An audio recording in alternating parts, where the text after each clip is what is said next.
শুভ সকাল। প্রতিদিনে pre market আপডেটে আপনাদের স্বাগতম।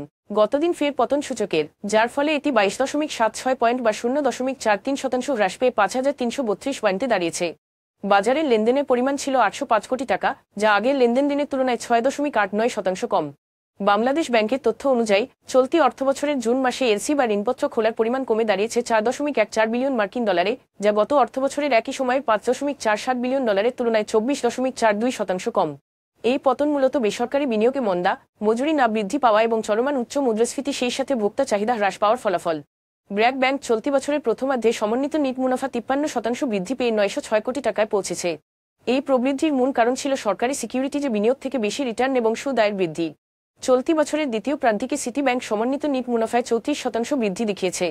এই প্রবৃদ্ধির প্রধান কারণ ছিল সরকারি সিকিউরিটিজে বিপুল বিনিয়োগ থেকে প্রাপ্ত আয়।